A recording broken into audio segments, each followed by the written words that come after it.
Anda berada, Anda masih bersama kami saluran tilawah Al-Quran dan kajian Islam TV Roja yang kami pancar luaskan dari Masjid Al-Barkah Jalan Pahlawan Kampung Tengah Cilengsi Bogor. Dan ikhwatul Islam, sesaat lagi kami hadirkan untuk Anda program acara kajian ilmiah secara langsung dari Masjid Al-Barkah. Kami yang bertugas mengucapkan selamat mengikuti. Roja TV, saluran tilawah Al-Quran dan kajian Islam.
Assalamualaikum warahmatullahi wabarakatuh.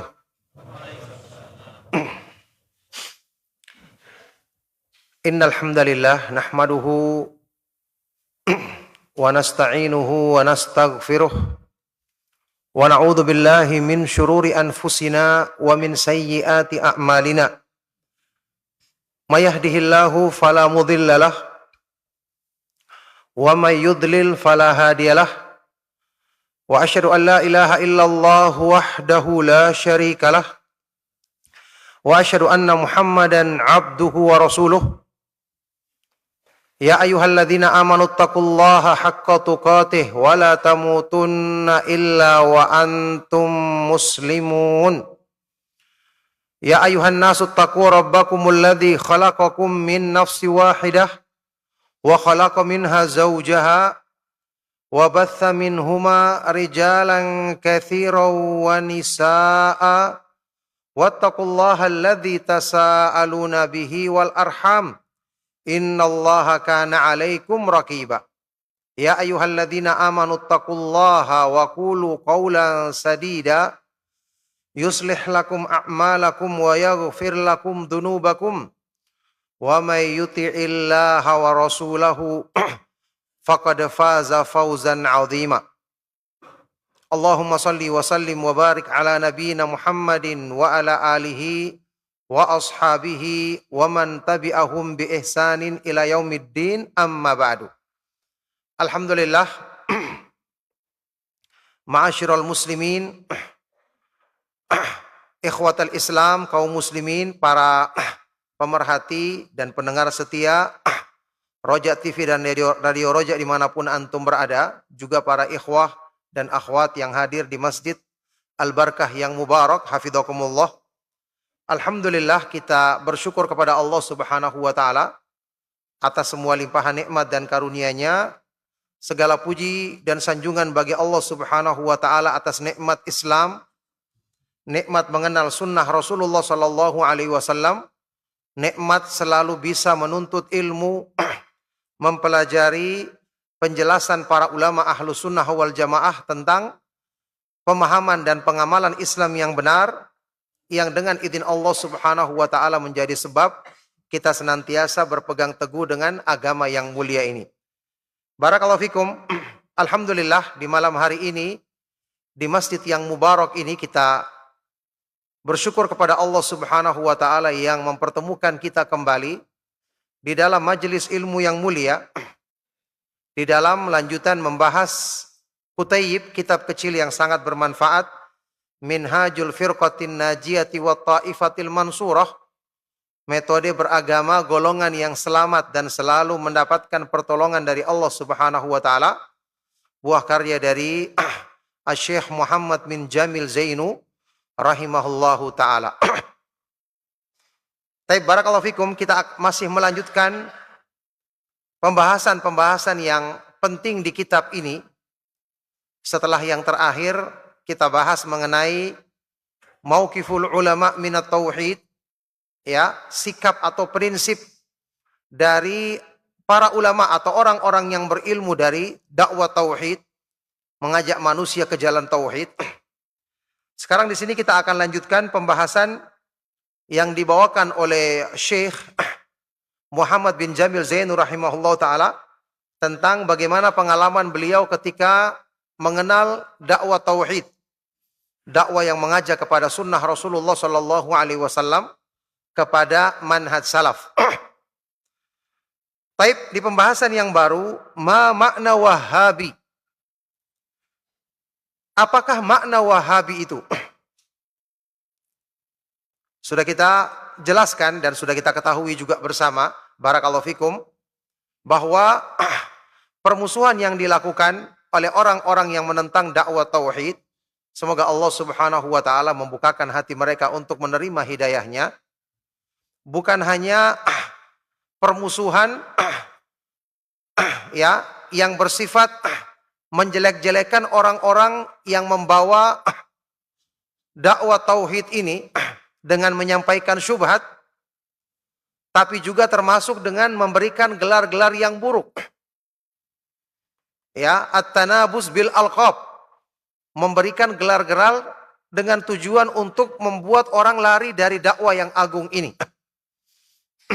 Ya, tidak heran kita ketahui di dalam Al-Qur'an orang-orang yang memusuhi dakwah Rasulullah sallallahu alaihi wasallam memberikan gelar bagi beliau yang mulia, padahal mereka mengakui kemuliaan akhlak, kejujuran dan sifat amanah yang ada pada diri Nabi kita yang mulia Nabi Muhammad sallallahu alaihi wasallam.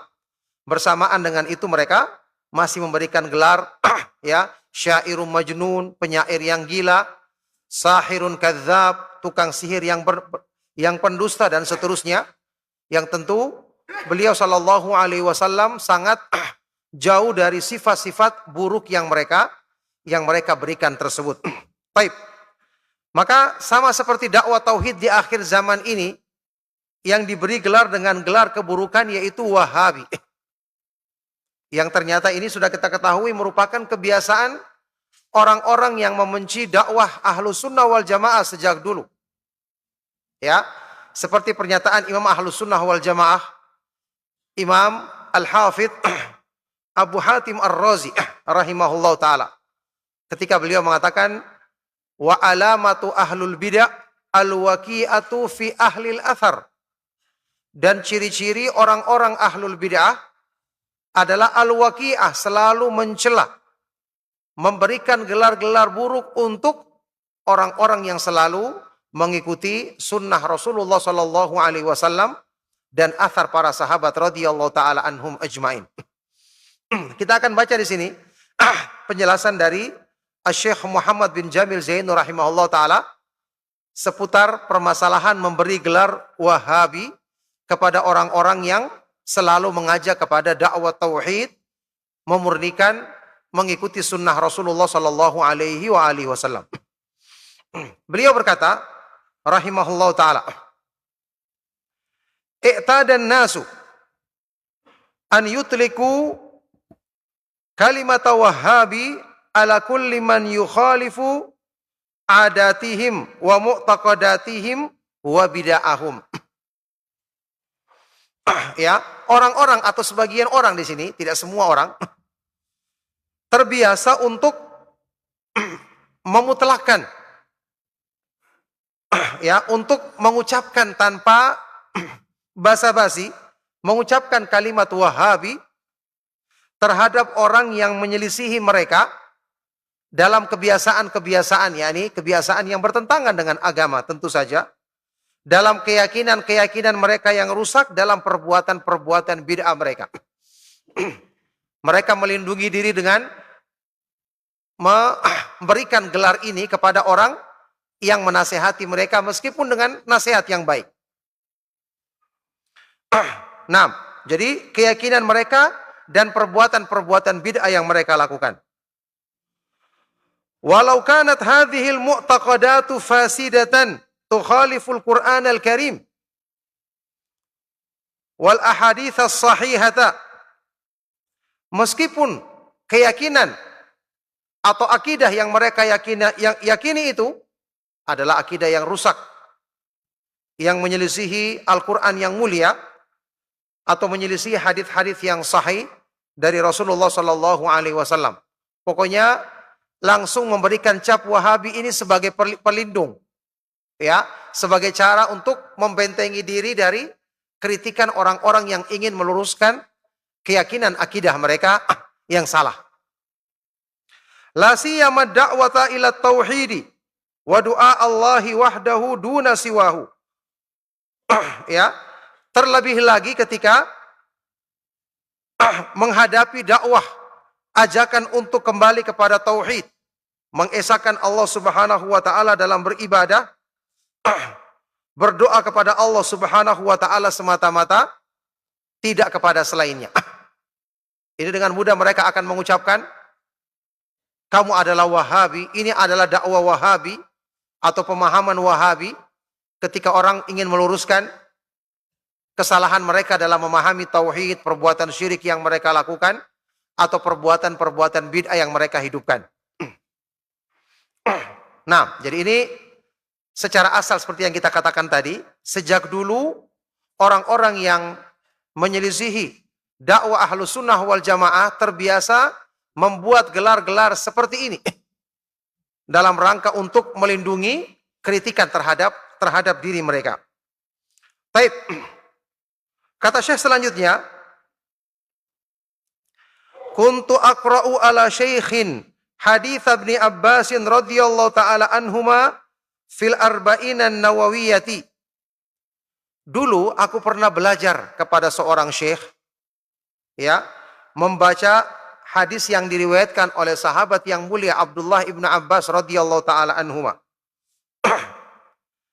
Fil arba'in an-nawawiyah. Ya, hadis arba'in Nawawi. Yakni beliau dulunya pernah belajar sebelum mendapatkan hidayah untuk mengenal sunnah. Ya, kelihatannya beliau adalah seorang yang rajin belajar, ya, mempelajari Al-Quran, hadis-hadis Rasulullah SAW, sehingga punya banyak pengetahuan yang dengan sebab itu Allah Subhanahu wa Ta'ala bukakan hatinya untuk menerima dakwah sunnah setelah melakukan perbandingan. Jadi dia mengatakan, saya dulu pernah belajar kepada seorang syekh, ya, tentang hadis arba'in Nawawi. Satu saat saya membaca hadis yang diriwayatkan oleh sahabat yang mulia Abdullah ibnu Abbas radhiyallahu taala anhuma. Hadis yang diriwayatkan oleh Imam At-Tirmidzi dan dinyatakan oleh beliau sebagai hadis yang hasan sahih.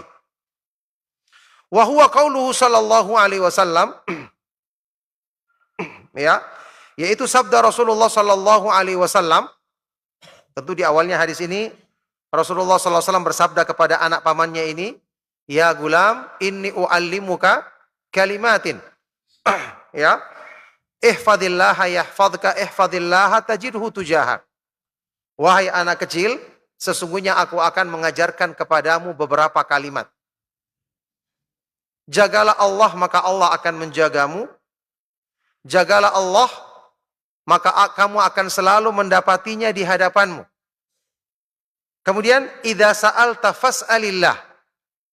Kalau kamu meminta, maka mintalah kepada Allah. Wa idza sta'anta fasta'in billah. Dan kalau kamu memohon pertolongan, maka mohonlah pertolongan kepada Allah. Ya, mintalah kepada Allah karena Dia yang maha memiliki segala sesuatu yang ada di alam semesta ini, yang maha kuasa atas segala sesuatu, karena Dialah satu-satunya yang perbendaraan langit-langit dan bumi ada di tangannya, maka wajar minta kepada Allah. Kemudian minta pertolongan kepada Allah karena Dialah yang maha kuat, yang maha perkasa, karena Dialah yang ketika memberikan pertolongan kepadamu, menjagamu, maka tidak akan ada lagi yang bisa mencelakakanmu atau menimpakan keburukan bagimu. Dan jika kamu mohon pertolongan, maka mohonlah pertolongan kepada Allah. Ya, hadis riwayat Tirmidzi dan beliau mengatakan ini hadis yang hasan sahih. Masya Allah, dia telah membaca hadis ini. Kata Syekh, fa'ajabani syarhun Nawawi haitsu qal. Maka sangat membuat aku ta'ajub, ya, membuat aku kagum penjelasan Imam An-Nawawi rahimahullah ta'ala tentang hadis ini. Beliau berkata, ya, thumma in kanatil hajatul lati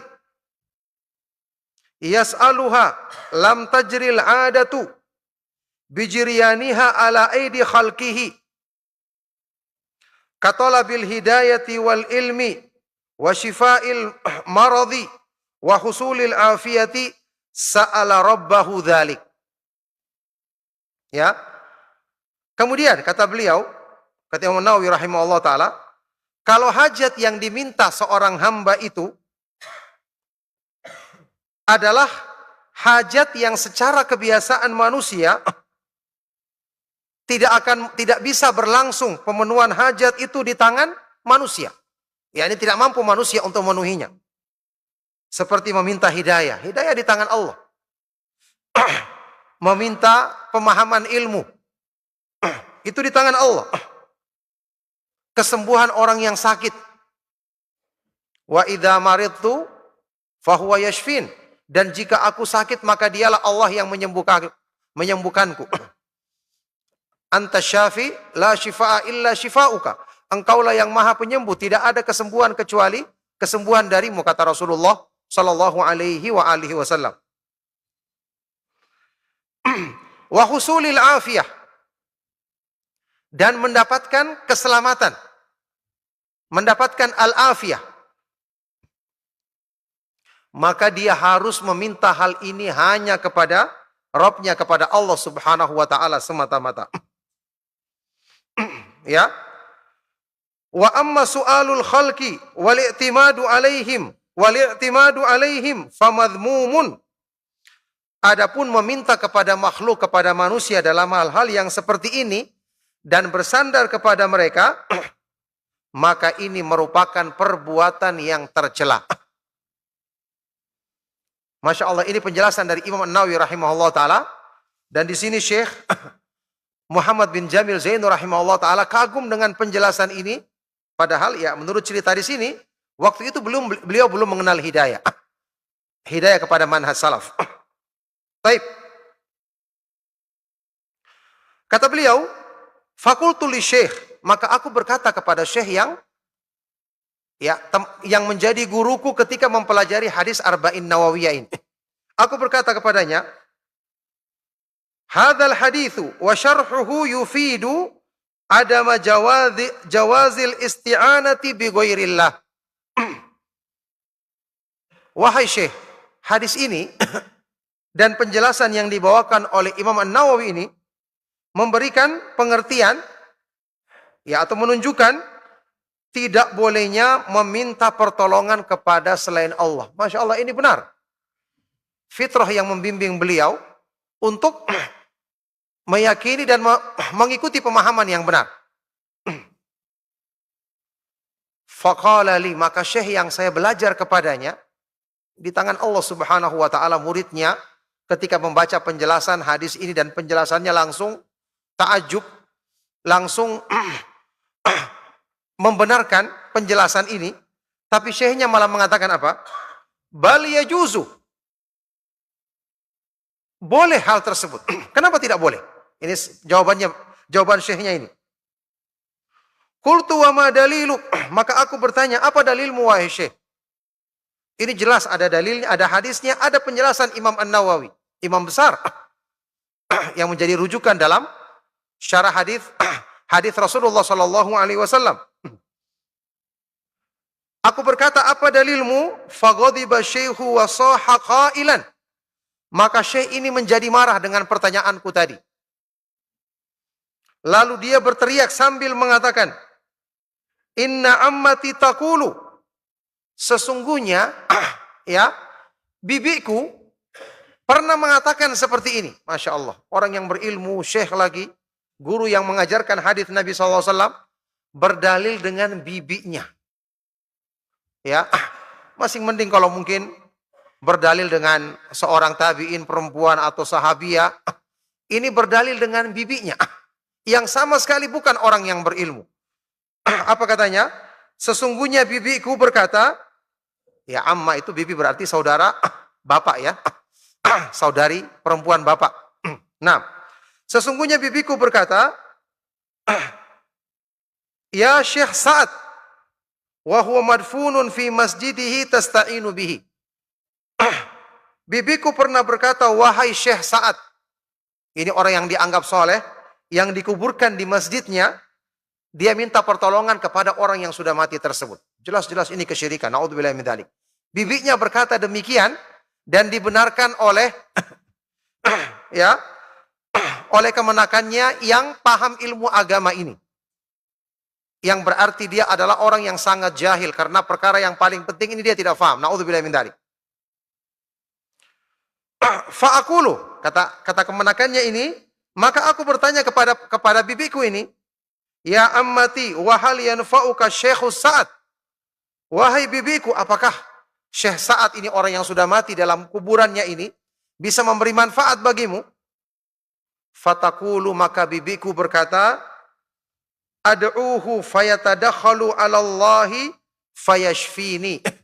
Ya, aku menyerunya, aku berdoa kepada Syekh Sa'ad ini supaya dia menjadi perantara menemui Allah Subhanahu wa taala agar Allah menyembuhkanku. Masya Allah, kejahilan seperti ini, kesyirikan seperti ini tidak hanya terjadi di zaman jahiliyah.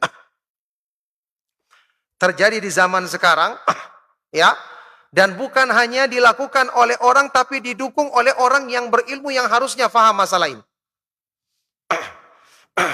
Jadi ikhwan dan akhwat fiddin rahimakumullah, kaum muslimin, para pemerhati Roja TV dan Radio Roja dimanapun antum berada, serta ikhwan dan akhwat yang hadir di Masjid Al-Barakah hafidhakumullah. Sudah pernah kita sebutkan, perkara syirik itu, yakni dalam diri manusia ada potensi untuk terjerumus ke dalamnya. Kenapa? Manusia banyak hajatnya. Manusia selalu kekurangan dan kelemahan. Punya kelemahan yang banyak. Wa khuliqal insanu dha'ifa, dan manusia diciptakan dalam keadaan lemah. Syaitan menggoda mereka untuk menyandarkan ya pemenuhan hajat dalam mengatasi masalah kelemahan mereka ini dengan perkara-perkara yang zahir. Ya, ini orang-orang seperti ini kan sudah pernah kita jelaskan juga. Ketika mereka lahir melihat kebiasaan dari orang tuanya atau kebiasaan turun-temurun dari nenek moyang mereka, bahwa mereka selalu datang ke kuburan yang dikeramatkan misalnya, atau bahkan tempat-tempat yang dikeramatkan. Syaitan menggoda mereka seolah-olah ketika meminta hajat di situ, maka akan dipenuhi hajatnya. Ya, nanti kita akan baca dalam biografi Syekh Muhammad bin Abdul Wahab At-Tamimi rahimahullah ta'ala, bahkan sebagian orang meminta kepada pohon kurma supaya dimudahkan dapat jodoh. Masya Allah, ini sampai jahilnya seperti itu. Ya, orang-orang yang tidak mengenal akidah yang benar. Jadi karena kelemahan inilah mereka menyandarkan permintaan hal-hal ini kepada makhluk. Karena mereka tidak mengenal Allah. Padahal Allah maha dekat, maha mengabulkan doa, meminta kepadanya tidak butuh perantara karena dia maha mendengar, maha melihat, maha mengetahui segala hajat dan kebutuhan hambanya.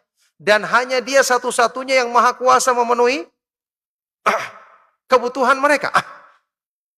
Ya, sebagaimana sabda Rasulullah SAW yang memerintahkan di sini, idza sa'alta fas'alillaha wa idza sta'anta fasta'in billah. Kalau kamu minta maka mintalah kepada Allah, kalau membutuhkan pertolongan maka mohon pertolonganlah kepada Allah.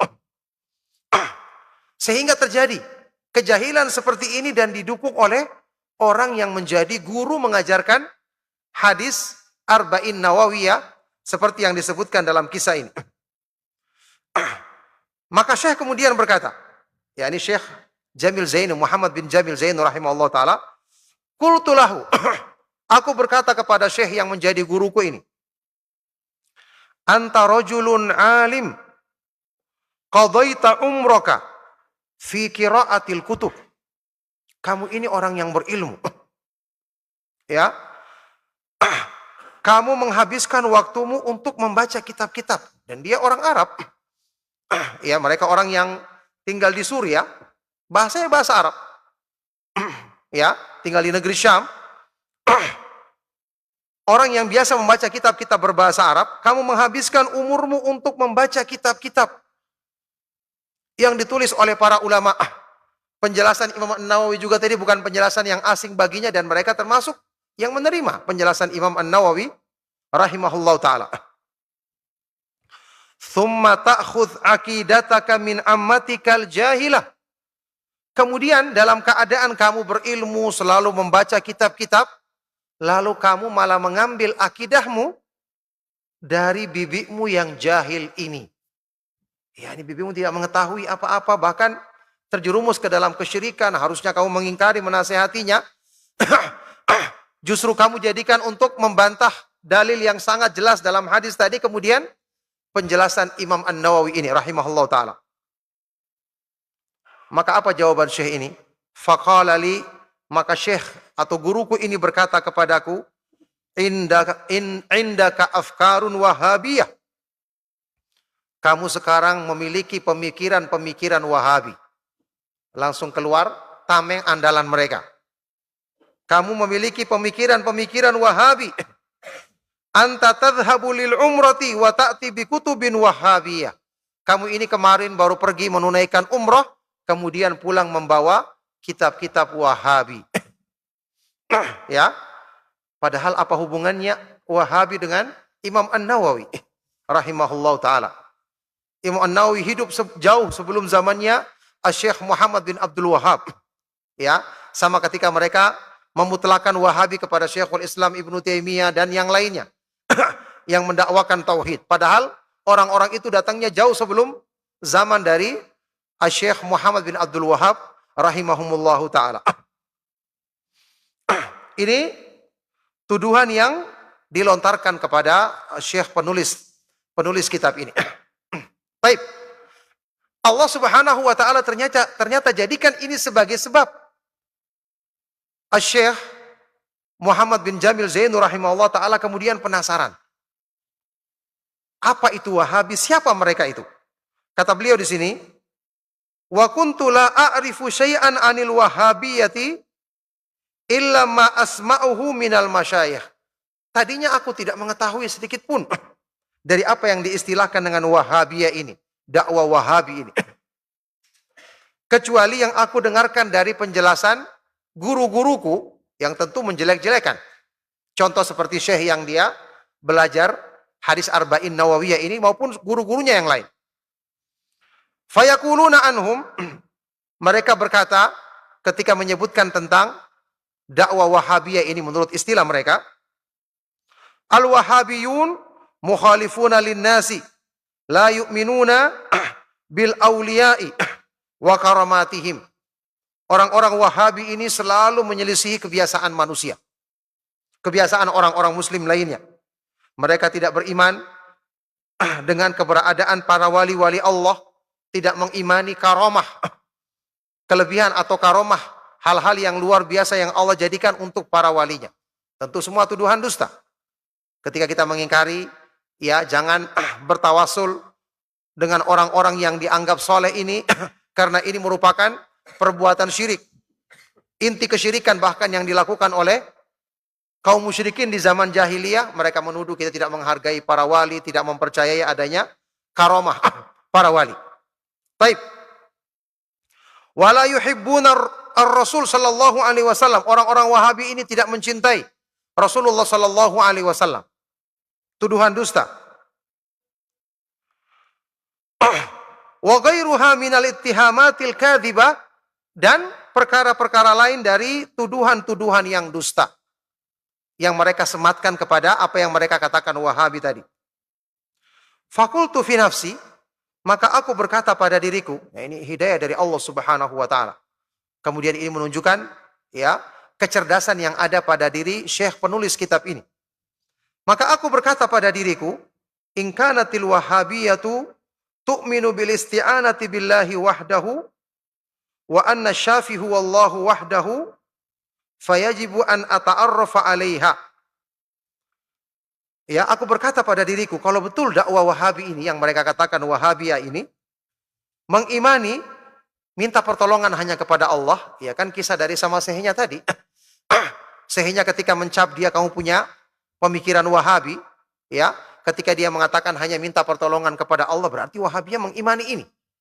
Pemikiran yang cerdas, ya dengan taufik dari Allah, menggiring dia kepada rasa penasaran ini. Jadi kalau Wahabi itu mengimani, minta pertolongan itu hanya kepada Allah semata-mata, yang menyembuhkan itu Asy-Syafi, Maha Penyembuh, hanya Allah Subhanahu wa taala satu-satunya, maka wajib aku harus mengenal ya bagaimana dakwah Wahabiyah ini.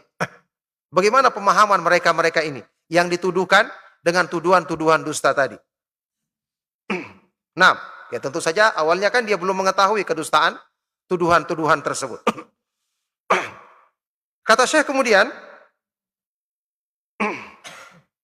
Sa'altu an jama'atiha.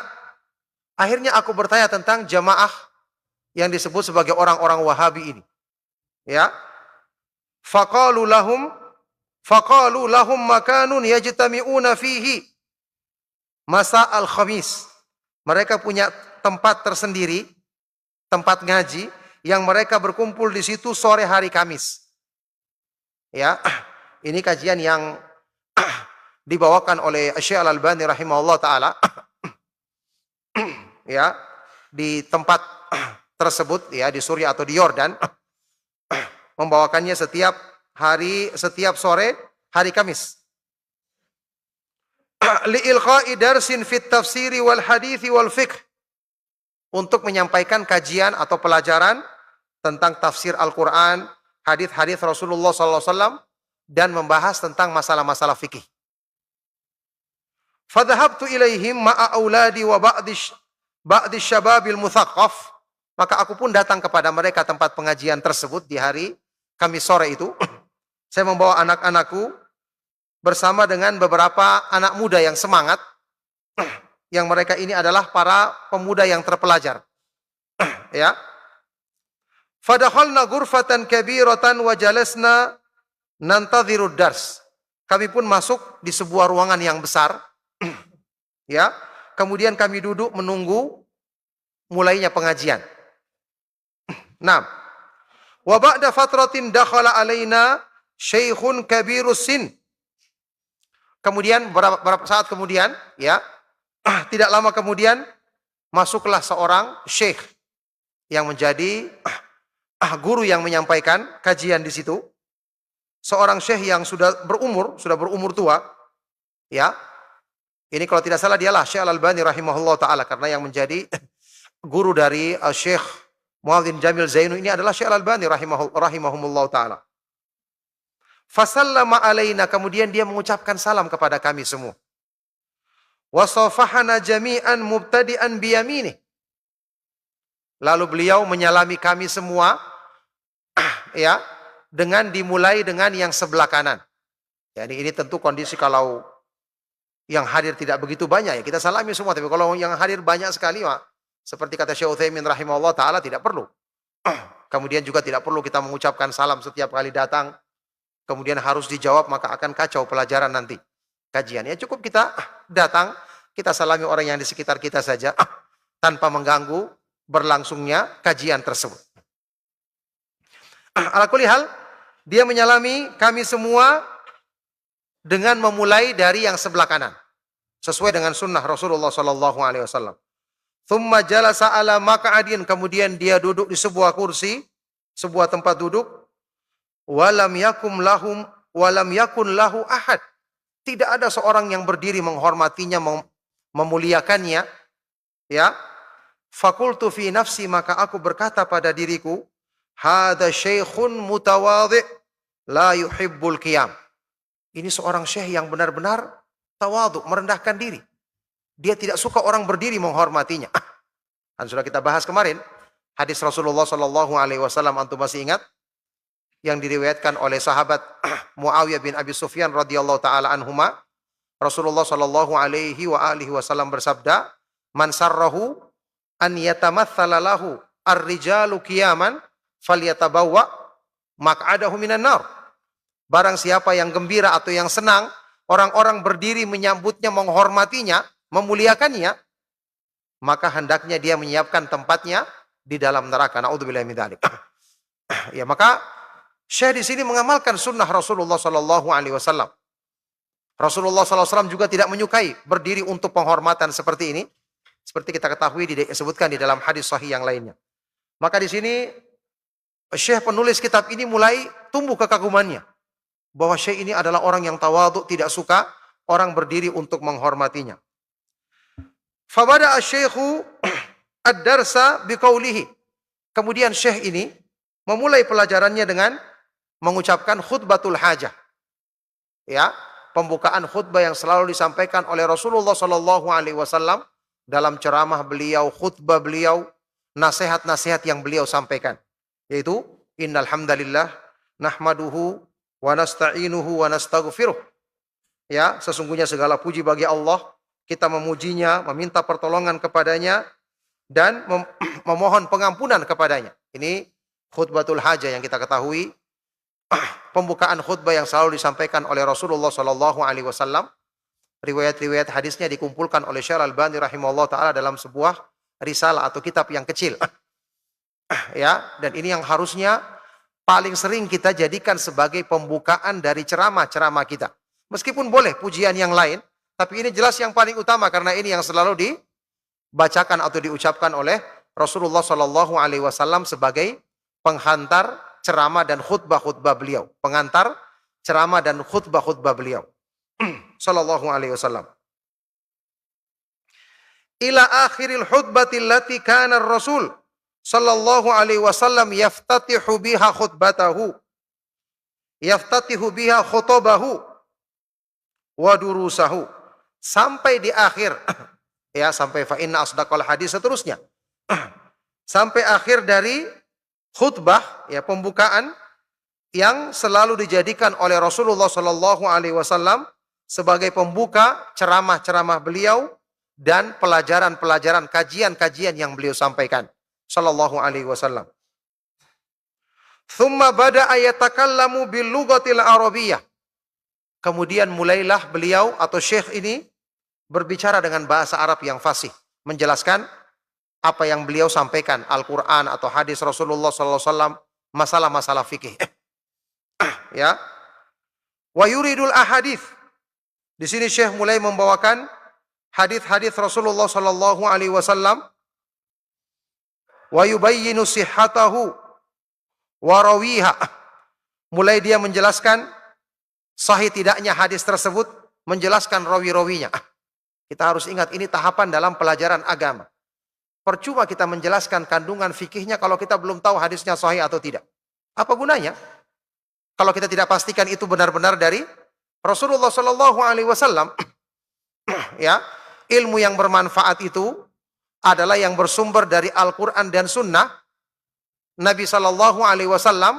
Yang sebelum itu kita pisahkan dulu dari Sunnah ini, hadis-hadis ini mana yang sahih, mana yang tidak sahih. Ini seperti penjelasan Imam Ibn Rajab Al-Hambali rahimahullah ta'ala dalam risalah atau kitab beliau Bayanu Fadli Ilmi Salaf ala Ilmi Khalaf. Penjelasan keutamaan ilmu salaf dibandingkan ilmu khalaf. Ya, ini harus dipisahkan dulu, dijelaskan dulu hadisnya ini sahih atau tidak. Bahkan di sini Syekh lengkap dengan menjelaskan rawi-rawinya. Ya, menjelaskan rawi hadis tersebut supaya kita ketahui rawinya semua terpercaya atau paling tidak bisa dijadikan sebagai argumentasi riwayatnya, ataupun kalau tidak, sehingga tidak perlu kita jadikan sebagai sandaran dalam memahami perkara agama kita kalau seandainya hadis tersebut bermasalah. Taib. Wa yusalli 'alan nabiy sallallahu alaihi wasallam kullama dzakara ismahu. Dan Syekh ini selalu mengucapkan salawat kepada Nabi sallallahu alaihi wasallam setiap kali menyebutkan namanya. Berarti ini kan membantah tuduhan tadi. Katanya Wahabiyin tidak mencintai Rasulullah sallallahu alaihi wasallam, padahal justru mereka yang selalu menyebutkan sallallahu alaihi wasallam atau Allahumma salli ala Muhammad wa ala alihi wa sahbihi. Setiap kali disebutkan Nabi Muhammad sallallahu alaihi wasallam, ya, mengamalkan sabda Rasulullah sallallahu alaihi wasallam, al-bakhilu man dzukirtu indahu falam yusalli alayya. Orang yang kikir itu adalah orang yang disebutkan namaku di hadapannya, tapi dia tidak mengucapkan salawat atasku. Tidak membacakan salawat atas Nabi SAW memohon kepada Allah. Ini diamalkan oleh Syekh ini. Taib. Wa akhiran, kemudian di akhir dari kajian, di akhir dari majlis kajian tersebut, wujihat lahul as'ilatul maktubatu alal awraq. Ya, disampaikan kepada beliau pertanyaan-pertanyaan yang ditulis di kertas. Fakana yujibu alaiha bid-dalili minal Qur'ani wa sunnah. Yang mana selalu beliau menjawab pertanyaan tersebut dengan dalil Al-Quran dan Sunnah. Ya, ya, barakallahu fikum ikhwan dan akhwat fiddin rahimakumullah. Ya, juga kaum muslimin, para pemerhati Roja TV dan Radio Roja, barakallahu fikum. Kalau antum sekarang ingin mendengarkan, masih banyak ya rekaman dari ad-durus, kajian-kajian yang disampaikan oleh Syekh Al-Albani rahimahullah ta'ala, dan juga para ulama yang lainnya tentu masih banyak. Syekh bin Baz, kemudian Syekh Ibn Utsaimin rahimahumullah ta'ala. Karena yang kita bahas sekarang Syekh Al-Albani rahimahullah ta'ala itu masih banyak dikumpulkan oleh para penuntut ilmu yang bisa kita dengarkan. Ya, beliau ketika menjawab memang benar-benar selalu dengan dalil Al-Quran dan Sunnah Rasulullah Sallallahu Alaihi Wasallam yang sahih. Nah, wa yunakishu ba'dal hadirin fala yaruddu sa'ilan. Kemudian beliau mulai kadang-kadang berdiskusi dengan orang yang bertanya. Ya, ketika yang bertanya ini belum puas dijawab, kemudian dijelaskan, dan dia tidak pernah ya, dia berdiskusi dengan sebagian yang hadir yang menanyakan pertanyaan, dan beliau tidak pernah menolak pertanyaan apapun. Nah, wa qad qala fi akhir durusihi fi akhir darsihi, kemudian dia berkata di akhir sebagai penutup dari kajian yang beliau bawakan di hari itu, beliau berkata, alhamdulillahilladzi ala annana muslimuna wa salafiyun. Segala puji bagi Allah Subhanahu wa taala karena dia menjadikan kita sebagai orang-orang muslim dan orang-orang yang mengikuti manhaj salaf. Wa ba'dun nasi yaquluna innana wahhabiyun. Meskipun sebagian orang menuduh atau memberikan gelar-gelar yang buruk dengan mengatakan bahwa kita Wahabi. Ya, padahal kalau mereka mau jujur seharusnya nama Syekh Muhammad bin Abdul Wahhab harusnya bukan Wahabi tapi Muhammadi. Karena namanya Muhammad bin Abdul Wahhab. Tapi ya, qadarullah terjadi mereka memberikan gelar Wahabi yang justru gelar ini nisbat kepada Allah, nama Allah Al-Wahhab. Maha pemberi karunia, maha pemberi anugerah, yakni sesuai dengan maknanya Allah yang memberikan kepada orang-orang yang berpegang teguh dengan dakwah Syekh ini, ya, akidah tauhid yang benar, berpegang teguh dengan sunnah Rasulullah Sallallahu Alaihi Wasallam, menjauhi perbuatan syirik dan bid'ah. Nah, fahada tanabuzun bil alqab, pemberian gelar seperti ini termasuk tanabuz bil alqab. Ya, melemparkan gelar-gelar yang jelek, saling memberikan gelar-gelar yang jelek yang dilarang di dalam Islam. Wa qad nahanallahu an hadza biqaulihi, yang sungguh Allah Subhanahu wa taala telah melarang semua ini di dalam firman-Nya di surat Al-Hujurat, wala tanabazu bil alqab, dan janganlah kalian saling memberikan gelar-gelar yang jelek. Ya, yang sudah tadi kita sebutkan bahwa ini ternyata telah dilakukan oleh orang-orang yang menentang dakwah sunnah Rasulullah Sallallahu Alaihi Wasallam sejak zaman dahulu. Ya, yang tadi kita nukilkan pernyataan dari Imam Ibnu Abi Hatim Ar-Razi. Sudah ada nih. Ya, kita kumandangkan adzan dulu. Barakallahu fikum. Silakan.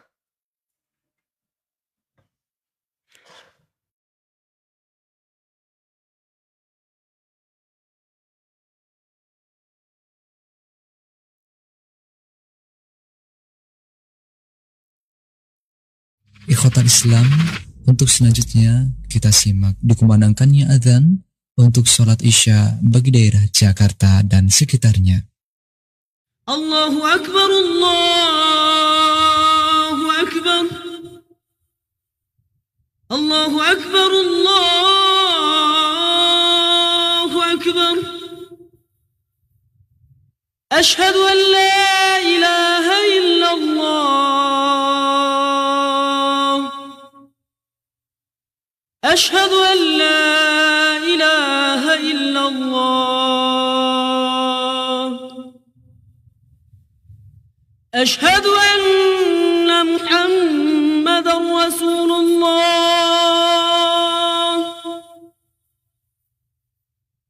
Ashhadu anna Muhammadar Rasulullah.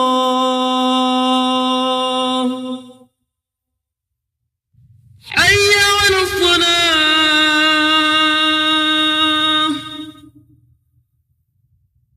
Hayya 'alas salah.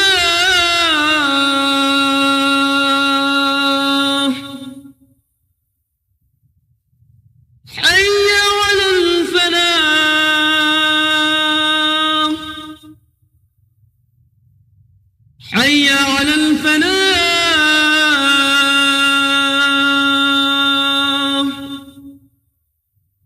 الله أكبر، الله أكبر، لا إله إلا الله.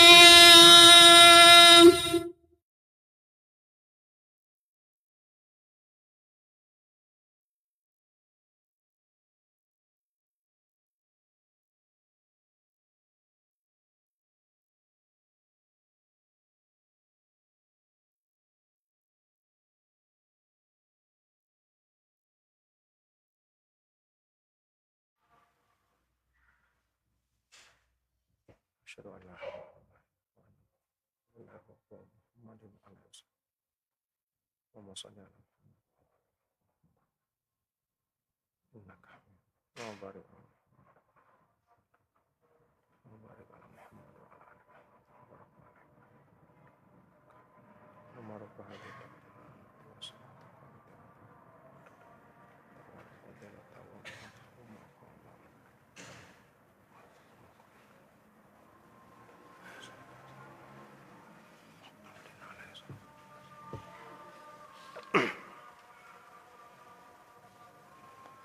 Baik, barakallahu fikum. Kita teruskan kembali. Ya, saya di sini akan menukilkan penjelasan yang disebutkan oleh Imam Ad-Dhahabi rahimahullah taala dalam kitab Al-Ulu lil Aliyil Ghaffar, dalam kitab beliau ya, yang menyebutkan tentang sifat kemahatinggian Allah Subhanahu wa taala, sifat Allah Subhanahu wa taala yang maha tinggi, yang beristiwa di atas arsy-Nya.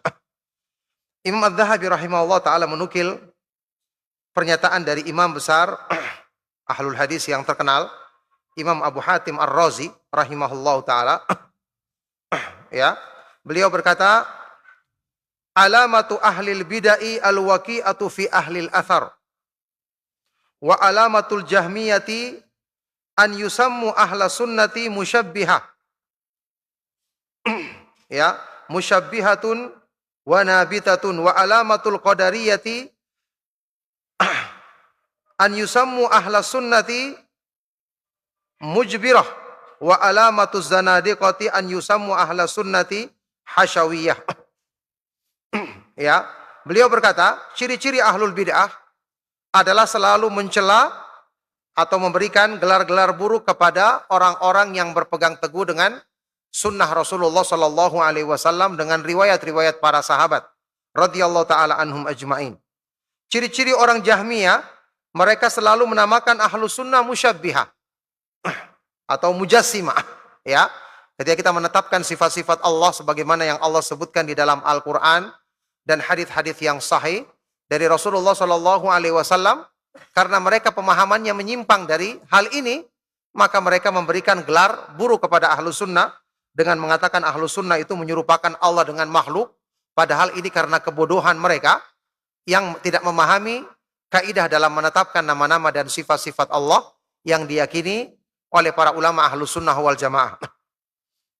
Kemudian ciri-ciri orang-orang Qadariyah, mereka menamakan ahlus sunnah itu mujbirah atau mujabbirah, ya, yang mereka anggap ahlus sunnah itu adalah orang-orang yang mujabbirah atau mujbirah, yang hanya mengikuti ketentuan takdir yang ditetapkan oleh Allah Subhanahu wa taala karena pemahaman mereka yang menyimpang dan keliru, yang meyakini bahwa makhluk itu bisa berbuat tanpa takdir dari Allah Subhanahu wa taala, sehingga mereka selalu memberikan gelar buruk kepada orang yang mereka anggap bertentangan dengan keyakinan rusak mereka.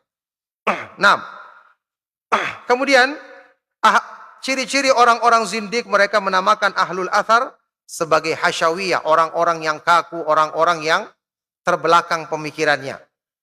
Ya, ini merupakan ciri-ciri mereka. Jadi tidak heran ketika muncul penamaan-penamaan seperti ini yang disebutkan oleh orang-orang yang menentang dakwah Ahlus Sunnah wal Jamaah dari masa ke masa. Baik, kita lanjut. Kata Syekh kemudian di sini, wa qadiman ittahamu al-imam Syafi'iyah birrafdi. Dulunya mereka ada yang pernah menuduh Imam Asy-Syafi'i, memberikan tuduhan dusta kepada Imam Asy-Syafi'i dengan mengatakan dia orang Rafidhah, orang-orang Syiah Rafidhah. Karena Imam Asy-Syafi'i rahimahullah taala ya menyerukan untuk kita mencintai Ahlul Bait. Yang ini dibenarkan dalam agama, mencintai dengan benar, yakni mencintai di antara mereka yang berpegang teguh dengan sunnah Rasulullah sallallahu alaihi wasallam. Faradda alaihim qailan, maka Imam Asy-Syafi'i rahimahullah taala membantah mereka dengan mengatakan, in kana rafdhan hubu ali Muhammadin sallallahu alaihi wasallam falyashhadits thaqalani anni rafidhi. Kalau dikatakan Rafidhah itu adalah karena mencintai keluarga Nabi Muhammad sallallahu alaihi wasallam, maka hendaknya jin dan manusia bersaksi bahwa aku adalah seorang Rafidhi. Yani karena mencintai keluarga Nabi sallallahu alaihi wasallam, mencintai dengan benar, yaitu orang-orang yang berpegang teguh mengikuti mereka. Ini disyariatkan di dalam Islam. Ya, kita tahu ini diperintahkan dalam Islam, yang tentu menjadi ukurannya adalah orang yang berpegang teguh dengan sunnah Rasulullah Shallallahu Alaihi Wasallam, mengikuti kebenaran, bukan hanya sekedar keturunannya saja. Karena Rasulullah Shallallahu Alaihi Wasallam dalam hadis yang sahih riwayat Imam Muslim bersabda, "Man batta'a bihi amaluhu, lam yusri' bihi nasabuhu." Barang siapa yang amalnya terlambat, maka garis keturunannya tidak bisa mempercepat, meninggikan kedudukannya. Ya, barang siapa yang amalnya tidak benar, maka garis keturunannya tidak bisa menjadikan tinggi kedudukannya, mempercepat amalnya. Jadi tetap ukurannya, keturunan Rasulullah SAW dimuliakan ketika mereka berpegang teguh dengan petunjuk Nabi Shallallahu Alaihi Wasallam. Kata Syekh kemudian, wa nahnu naruddu ala man yattahimu nabil wahabiyati biqauli ahadi syu'ara. Kemudian kita membantah orang yang menuduh kita sebagai Wahabi, ya, dengan ucapan salah seorang penyair mengatakan, yang mengatakan, in kana tabi'u Ahmadin mutawahhiban fa anal mukirru bi annani Wahabi. Kalau orang yang mengikuti sunnah Nabi Muhammad sallallahu alaihi wasallam dikatakan Wahabi, maka saya menetapkan, ya, tidak mengapa kita menetapkan, kita menyetujui bahwa kita adalah Wahabi. Ya, karena ukurannya tadi mengikuti sunnah, menegakkan tauhid dikatakan Wahabi, maka saksikanlah, persaksikan semua orang bahwa saya adalah seorang Wahabi. Dan ini tidak ada masalah sama sekali. Nah, walamman taha kharajna ma'a ba'di syababi ma'a ba'di syababi mu'jabina bi ilmihi wa tawadu'ihi wa sami'tu ahadahum yaqul hadha huwa syekhul hakiki. Ketika kemudian Syekh selesai membawakan kajiannya, kami pun keluar bersama para pemuda yang tadi datang bersamaku, dalam keadaan kami semua dibuat kagum dengan ilmu yang beliau sampaikan, sikap rendah diri, adabnya. Ya, bahkan aku mendengar salah seorang di antara para pemuda ini ada yang mengatakan, hadza huwa syekhul hakiki. Inilah seorang syekh, seorang guru yang hakiki. Yani, karena yang disampaikan dengan ilmu, dia mempraktekkan adab-adab yang diajarkan dalam sunnah Rasulullah Shallallahu Alaihi Wasallam, dalam sikapnya, kesantunannya, dalam caranya menyampaikan pelajaran, dalam caranya menjawab pertanyaan, maka ini adalah seorang syekh yang hakiki. Nah, maka ini kisah, ya, sehubungan dengan sebab beliau mendapatkan hidayah, yang tentu ini menjadi pelajaran berharga bagi kita semua, bahwa dakwah sunnah ini disampaikan. Ya, kebaikan-kebaikan yang ada pada dakwah tauhid, dakwah sunnah Rasulullah Sallallahu Alaihi Wasallam, menyampaikan dengan dalil, sampaikan apa adanya, karena inilah kebenaran. Tidak perlu kita mendengarkan tanggapan orang atau orang-orang yang mencela. Kita semua yakin dengan firman Allah Subhanahu Wa Taala dalam Al-Quran, yuriduna liyutfi'u nurallahi bi afwahihim, wallahu mutimmu nurihi, walau karihal kafirun. Mereka ingin memadamkan cahaya Allah Subhanahu Wa Taala dengan mulut-mulut mereka. Tapi Allah Subhanahu Wa Taala justru menyempurnakan cahayanya, yakni menyempurnakan tersebarnya hidayahnya, meskipun orang-orang kafir tidak menyukainya. Maka inilah keutamaan kita bersabar menyampaikan sunnah Rasulullah Sallallahu Alaihi Wasallam, terutama sunnah yang paling besar yaitu tauhid.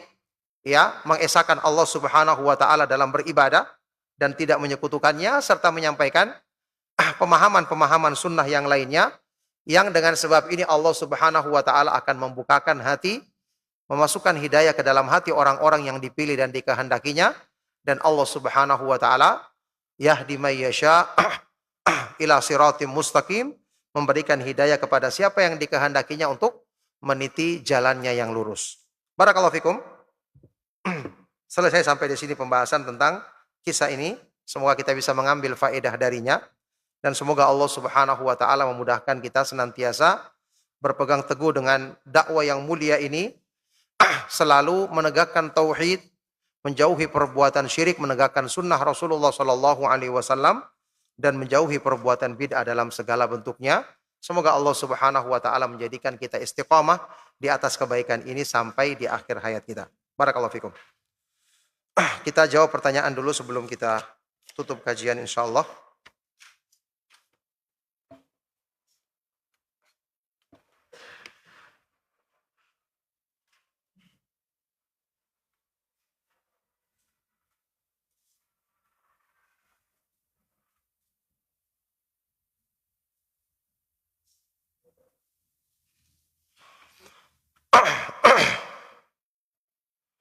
Tadi Ustadz sempat katakan bahwa pemberian gelar Wahabi oleh Ahlul Bid'ah kepada orang-orang yang mendakwakan atau mengamalkan sunnah itu gelar yang buruk. Apakah gelar Wahabi yang disebut benar gelar yang buruk? Antum salah paham. Ini maksudnya tujuan mereka untuk memburuk-burukan. Kalau secara makna Wahabi kan sudah kita katakan tadi, nisbat kepada Al-Wahhab nama Allah. Tapi tujuan mereka memberikan gelar ini adalah untuk memberikan cap keburukan begitu. Nah, jadi bukan gelarnya yang buruk tapi pemberian gelar tersebut. Kan tadi yang mengatakan malah bukan saya tadi, Syekh Al-Albani rahimahullah taala. Ketika mereka mengatakan Wahabi ini termasuk tanabudu bil alqab, ya, yang dilarang di dalam Al-Qur'an yaitu memberikan gelar-gelar yang buruk kepada sesama kaum muslimin.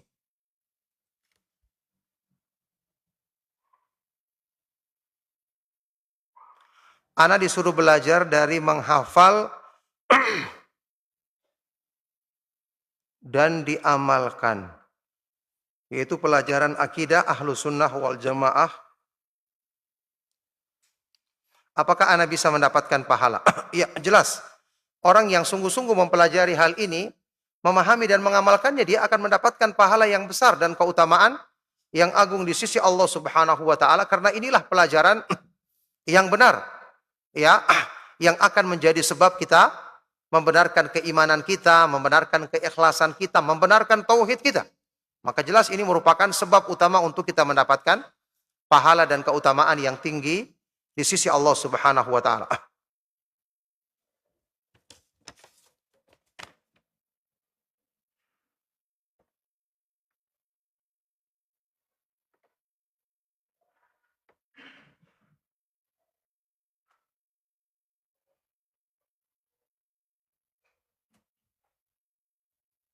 Apa ini? Cara menghindari.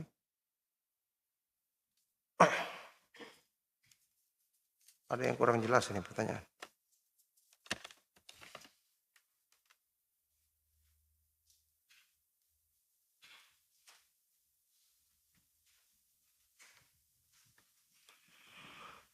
Bagaimana hukumnya ketika membaca Al-Quran dan memahami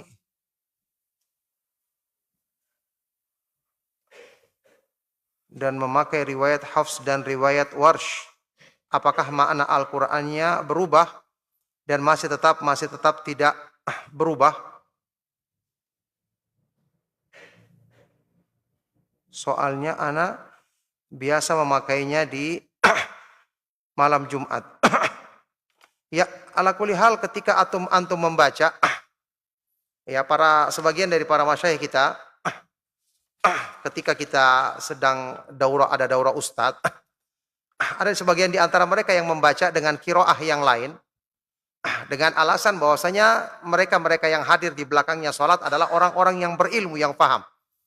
Maka kalau dalam kondisi seperti ini tidak mengapa.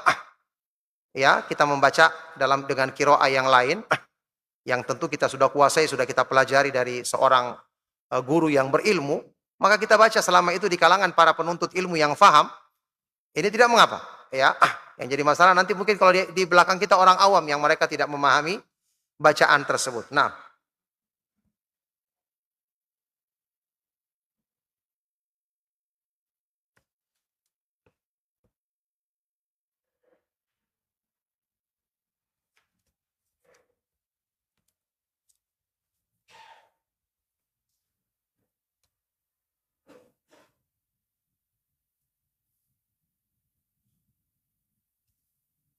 amin.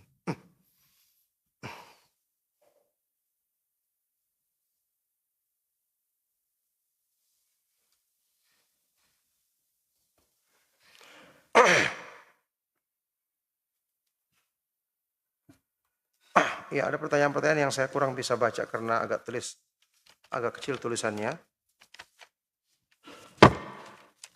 Kemudian juga ada yang terulang. Baik, cukup sampai di sini insyaallah. Apa yang bisa kita jawab dari pertanyaan-pertanyaan, semoga antum bisa mengambil faedahnya dan menjadi sebab kebaikan untuk dunia dan akhirat kita. Mohon maaf atas segala yang salah dan kurang. Kita akhiri. Sallallahu wasallam wa barak ala nabiyina Muhammadin wa ala alihi wa sahbihi wa man tabi'ahum bi ihsanin ila yaumiddin wa akhiru da'wana anil hamdulillahi rabbil alamin. Subhanakallahumma wa bihamdika asyhadu an la ilaha illa anta astaghfiruka wa atubu ilaik. Wassalamualaikum warahmatullahi wabarakatuh.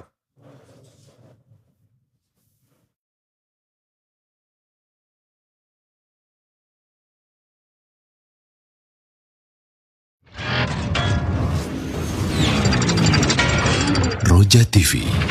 Ikhwatal Islam rahimani Allah wa iyyakum, telah kita simak bersama kajian ilmiah yang bermanfaat bersama asatidzah kita. Semoga yang singkat ini dapat menambahkan ilmu dan berfaedah untuk kita semuanya.